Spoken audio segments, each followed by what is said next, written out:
Hi, I am Dr. Kim Sage. I'm a licensed clinical psychologist. Welcome to my YouTube channel. I am so glad you're here with me today.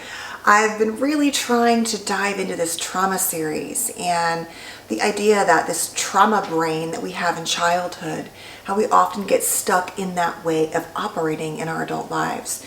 And being somebody who is so passionate about helping people heal from childhood wounds, I just really believe in these topics. And if you can tell, I get excited and kind of nerd out about them, but I just find them so fascinating. And I hope that what I'm doing is helping in some way. So we are in the middle now of a series on really what is my trauma type within a larger series called Wildly Loved. And I use that name because, as I've said in many videos, I used to run a group called Loved, and we really just took our stories and our wounds, or really their stories and their wounds as I led the group, through their traumatic lives and their relationships and their wounds, and it was just really powerful. And so that was my goal for this series, and really to let you know that whether you were sort of, wildly unloved in childhood, or that you long to be wildly loved in ways that fill up your heart, you deserve to be healed and to know that you're worthy of love. And so that is always my goal, to help move all of us just maybe a little further, just the needle a little further right toward that feeling of love of ourselves and the world. Because you can't just decide to love yourself. The root of loving ourselves really began in our childhood dynamics, and it plays out in our relationships today. And so we have to work on healing all of those places to truly feel love inside now. So let's talk about the trauma type called flight. We did fight yesterday, and the day before that I just introduced this topic. If you want to check out these videos here, just kind of to hop on board the series.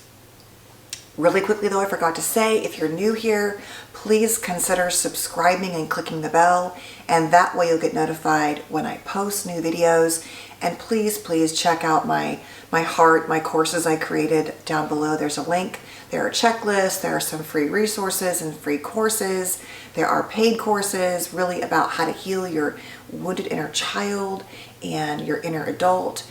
And as I keep saying, my real specialty is helping people heal from having what often looks like or was untreated, borderline, narcissistic, and often also called immature types of parents who in many cases did not mean to wound us, but very much did. Okay, enough of that, let's get into it. So I smiled when I said flight because this is definitely one of my trauma types. And I don't know that I realized in childhood it didn't look like it does in adulthood, but it really has gotten sort of out of control at times in my own adult life. And you'll probably hear why if you've been watching my channel and I talk a little bit about what the characteristics are.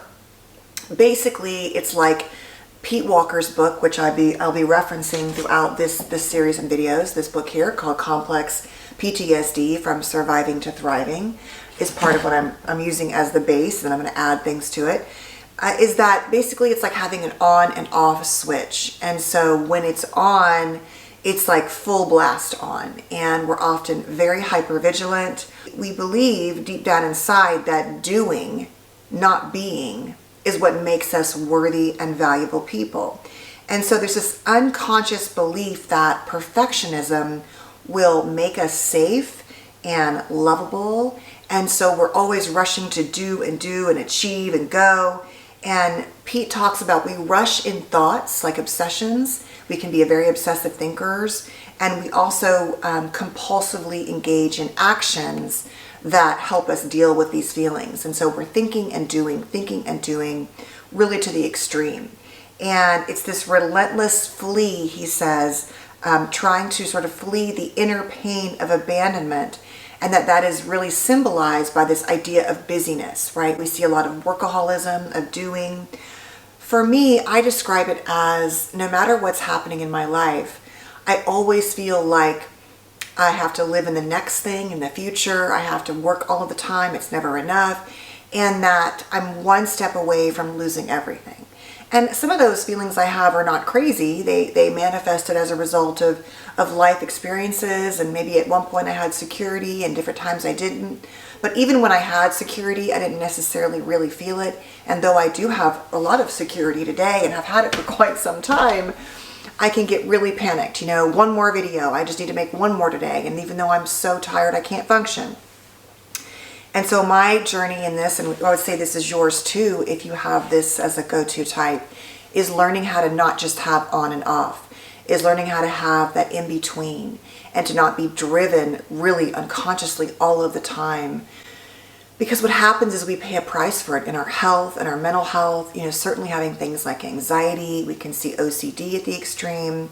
Certainly we can have these continuums that Pete talks about, from the A student, you know, the obsessive A-piece A student with a 5.9, just joking, GPA, to the ADHD kind of dropout, to the person who just can't get it together, who is so flooded and overwhelmed, but often very capable, but it kind of flicks to that off dynamic. And so we see some distortions here, as Pete talks about.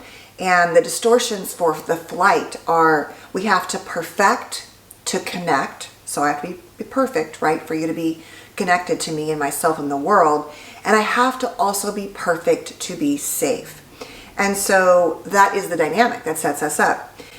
Now, in Pete's book, he talks about left brain dissociation. And while it's a lot more complicated than that, left brain, right brain, it's not really technically how it works. But the idea is that the left brain is more of the thinking brain, and the right brain is more of the feeling, emotional brain.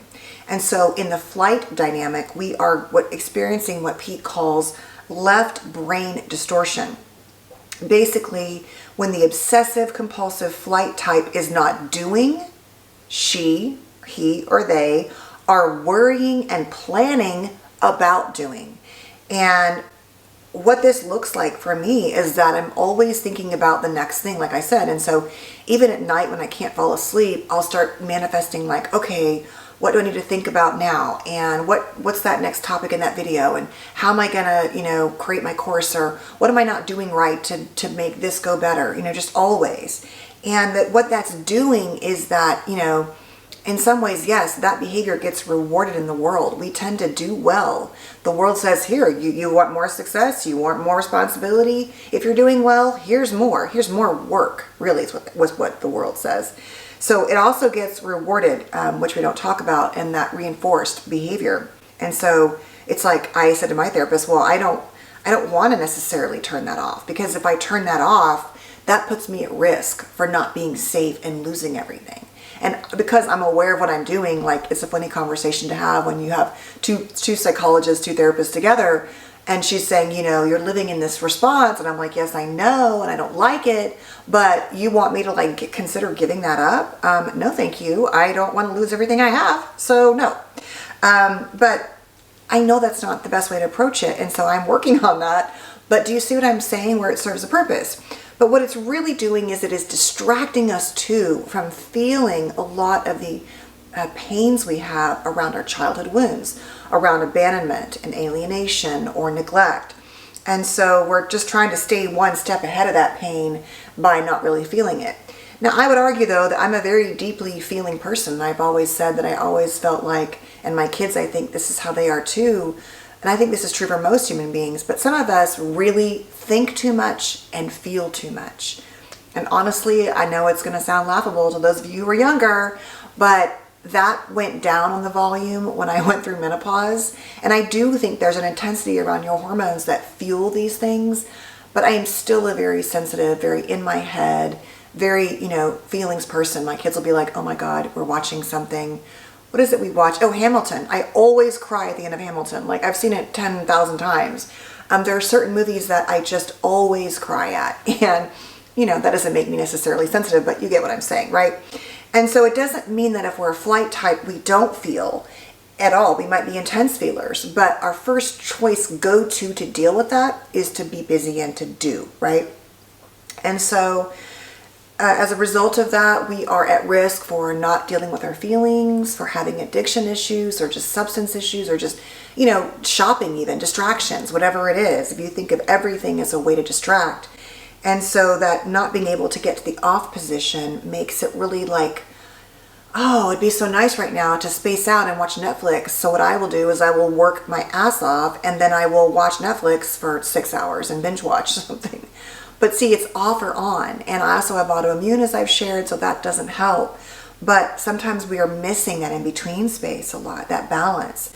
And so a few other detrimental characteristics we can see, like I said, obsessive compulsive behaviors and thoughts, being panicky, rushing. I'm a big rusher and a dropper and a spiller. In fact, I have broken so many coffee cups and dishes, and that probably has other dynamics that's related to it that I don't pay attention because I'm just always in my head. But we're always in a hurry. We're driven, overly driven. We can be adrenaline junkies. This is not me, but some people will take extreme risks just to get that feeling, that adrenaline jump. Busyholic, micromanager, right? Always on top of things. Maybe you overdo it with other people. You know, it's like you obsess about things, and maybe you're a boss or a manager. And that's good to be aware, but maybe it goes too far and you micromanage your kids or your spouse or your employees or whatever, or yourself to the point where there's no rest and no respite. We can be truly compelled by perfectionism. Pete Walker talks about we can be at risk for mood disorders, bipolar, cyclothymia, those types of disorders previously described, and ADHD. Now, I don't know about the research on those specifically, but it makes a lot of sense if you think about how many of these things we are understanding now aren't necessarily all, they're not just all neurological. They're a combination of biology and neurology and our own life and environment and childhoods and our nervous systems and our attachment wounds. And so what do we need to do if this is us, if you're a person who just goes to flight? And we tend to have a backup or two, and I'm going to talk about those hybrid types next week. But we're doing the pure fight, flight, freeze, fawn, collapse, submit, attach, cry out for help this week. But let's talk about quickly what you can do. So Pete talks about introspecting, which is really like verbalizing out loud.